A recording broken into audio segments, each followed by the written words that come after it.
Oke, selamat pagi. Bertemu lagi dengan saya, Sir Donald Manalu, dalam pelajaran sejarah. Oke, pada pertemuan kali ini, kita akan membahas tentang peradaban awal di Eropa.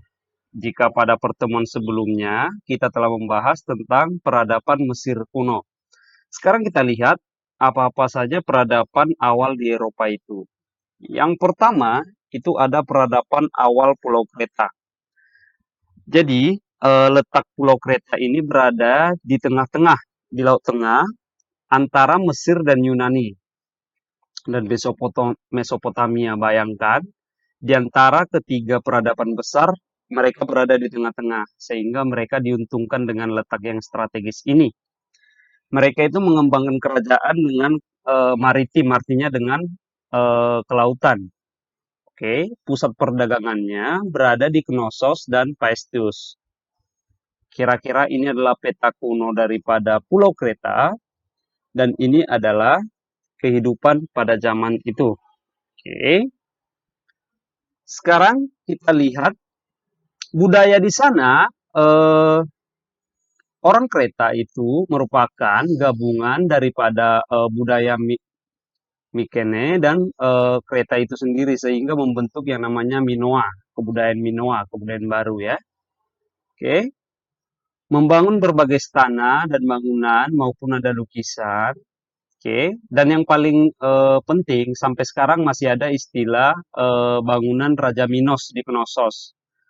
Berbentuk rumah siput pada dinding dan lukisan gaya freskonya. Oke, jadi intinya masih bisa ditemukan hingga saat ini. Itu adalah peninggalan daripada Pulau Kreta. Sekarang kita lihat peradaban awal Yunani. Yunani peradabannya berada di Jazirah Balkan, tapi awalnya tidak cocok untuk pertanian, sehingga mereka membuat daerah koloni, artinya mereka masih berpindah-pindah di Bizantium, Smyrna, Neapolis, sampai ke Marseilles. Ini adalah salah satu bangunan nanti peninggalan Yunani, yaitu Istana Parthenon.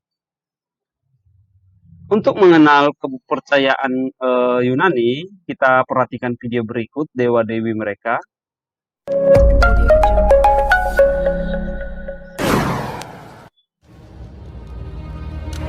Yunani sangat identik dengan mitologi para dewanya yang sangat terkenal. Mereka memiliki dewa dengan tugasnya masing-masing. Konon, para dewa tinggal di puncak gunung Olympus dan sering dinamai dengan Dewa Olympus. Berikut ini daftar 10 dewa dan dewi yang populer dalam mitologi Yunani.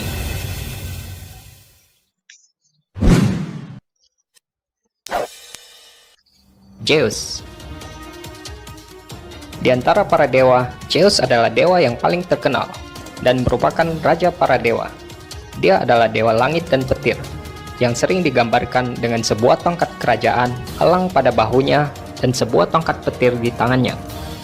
Konon, tongkat petir yang dimiliki Zeus adalah senjata terkuat, sehingga membuat dirinya disegani para dewa lainnya dan manusia. Zeus menikahi saudara perempuannya Hera, yang juga dikenal sebagai Dewi Pernikahan.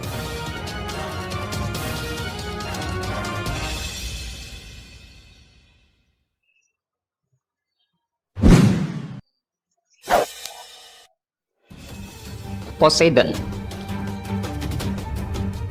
Poseidon adalah dewa penguasa laut.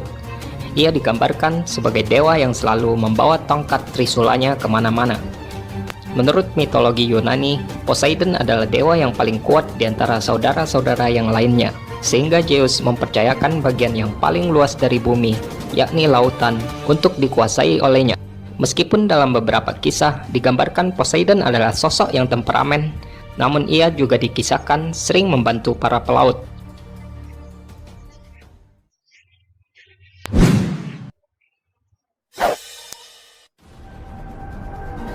Hades. Hades adalah dewa alam bawah atau dewa kematian dan neraka. Dia adalah kakak dari Zeus. Karakter Hades sering digambarkan bersama seekor anjing berkepala 3 bernama Cerberus di dunia bawah.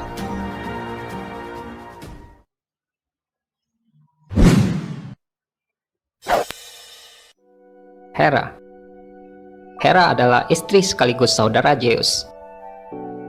Dia dikenal sebagai Dewi Pernikahan karena sifatnya yang sangat mengerti kepedihan akibat ketidaksetiaan, sehingga menjadi pelindung bagi para wanita yang sudah menikah. Sebagai saudara sekaligus istri Zeus, Hera menjadi sumber keirian dan kecemburuan bagi dewa lain di Olympus. Selain cantik, dia juga terkenal licik. Walaupun ia sangat sopan, ia sering menaruh dendam pada mereka yang menghalangi niatnya. Oke, itu dia dewa-dewa utama Yunani. Masih ada banyak dewa yang lainnya. Oke, telah ada di handout. Jadi mereka itu kepercayaannya sistemnya politeis, artinya memuja banyak dewa. Oke, sehingga untuk menghormati dewa, mereka melaksanakan olimpiade di kaki Gunung Olympus setiap sekali 4 tahun. Oke, jadi olimpiade yang kita kenal sekarang itu adalah untuk penghormatan orang Yunani pada zaman dahulu ya, jangan salah. Oke. Sekarang kita lihat banyak orang atau ahli yang kita pelajari sekarang, mungkin kamu sudah sering dengar seperti nama-nama Pitagoras atau rumus Pitagoras dalam matematika, Plato, Socrates, Aristoteles. Mereka ini adalah orang-orang besar yang ada dalam ilmu pengetahuan kita. Kayaknya kamu sudah sering dengar nama-nama ini. Mereka itu semua berasal dari